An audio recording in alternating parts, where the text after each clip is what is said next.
So, guys, welcome back again on the Pandemic Podcast.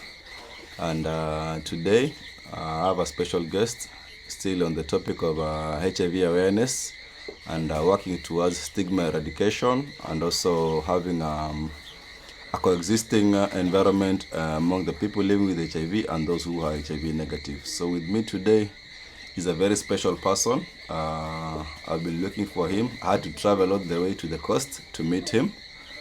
And he'll introduce himself today, and then we'll take on with the topic of the day. Hello guys, good morning. I'm Laban Mupe, Mchapo, brother to DJ Price.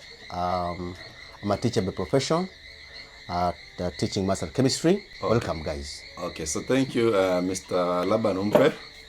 And today I wanted to touch a little bit on the young people living with HIV, and they contribute to the biggest population of the people in failing on treatment, because one of the biggest factor has been a challenge when it comes to taking drugs in the school environment. So in your line of work, have you ever come across a student who is living with HIV? Okay, thank you DJ Price.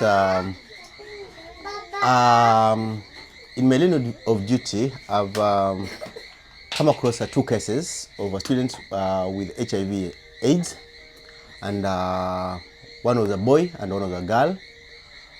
From the boy side, I was aware he is the one who came to my office and informed me that I wanted to go out to take his medicine at a local hospital. So I gave him the permission to go, and thereafter I used to assist him to go and get those medications when they are over. In fact, they were kept in my office, and I could take them daily, every evening.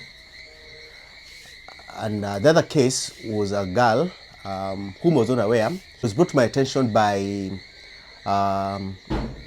clinical officers from a nearby health center. So they came to the office to inquire about a certain lady, a certain girl, and they're the ones who informed that the student had been missing for the last 2 months. He had not come for the medication, so they were tracking him.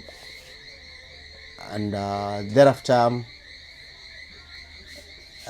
when the girl was brought to the office and asked about the failure to take those medication, he or she agreed that she will continue, but thereafter the girl disappeared from school, and I don't know her whereabouts up to date.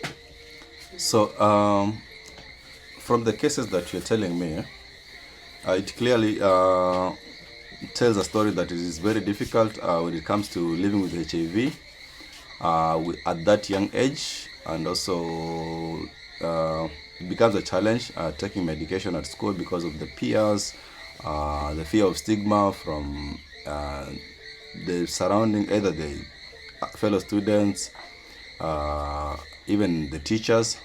But I congratulate you for the effort that you put in one of the students who you have told us that you used to keep their drugs at your office, and you used to make sure that they come and take their drugs. So what do you think the problem is when it comes to dealing with children who are in school and they are living with HIV? Okay, according to me, the challenge is that this is because of the stigma, because students themselves who are HIV and AIDS are fearing that when the students know about their status, they will be abandoned. They will not have any person to interact with. So the students will keep off from them. So they don't want the other students to know about their problem. So they keep off, and that is a problem with the disease at the school level. So what do you think we can do as a let's say now you as part of the administration to ensure now these people living with HIV are free to disclose their status to you, and that you will assure them of their confidentiality, and that they'll be able to be taking their drugs without fear of getting stigmatized or getting their status unknown by the rest of the population at the school environment? Okay, I think you have mentioned the issue of confidentiality, and it means that whatever they disclose to us as teachers, as administrators, we should not make it public. So it is a big challenge. We're dealing with a population of around 800 students, and only 3 or 2 have a problem or are affected. Then, so the only thing we can do is to invite the public health officers to come and demystify the challenge of HIV and AIDS at the school level, so that the other students can live harmoniously with the other students who are affected. But as teachers, ours is to make it confidential to the rest of the students. Okay, thank you so much for your time. And I would also say this, in trying to demystify the myths about HIV. HIV is a viral infection that is acquired through several ways. There's one that we call vertical transmission, where most of our young people acquire it, that is from mother to child, either through pregnancy or even during birth and even the time of breastfeeding. And there's also another way where now people acquire it through sexual contact with people of HIV positive status who are not on medication. Probably they will have a higher viral load, and then this increases the chance of transmission. And we also have another one where people get it through contamination with blood from either sharp objects or instruments like razors, needles, nail cutters that have been used by people who are HIV positive, or people who inject with drugs, and many more.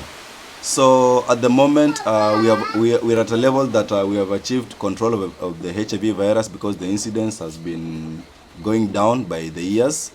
And we are at a level where we say that when you take your medication well, then it is 100% impossible to transmit the virus through sexual contact. And we are at a point where we say the undetectable HIV virus is usually untransmittable. So for those who are taking medication well, they are at a level where they cannot even transmit the virus, even if they have sex with people who are HIV negative without using protection. And also HIV cannot be transmitted through shaking of hands. It can also not be transmitted through sharing of utensils, sharing of beddings, and also sleeping together in a bed. So we need to have this information outside there, so that now we work on the issue of stigma. And also our young people at school, we need to make sure now they're taking drugs, because now these are the future. And if we keep on giving them hard time to take their medication, then we're going to have issues with dealing with advanced HIV disease in people who are very young. So for that and the few remarks, I beg to end there. Thank you, Mr. Laban Mupe, and I hope you're going to keep on the good work and sensitize your fellow colleagues on how to support these children who are living with HIV at the school environment. Thank you. Thank you. Thank you, DJ Dr. Price.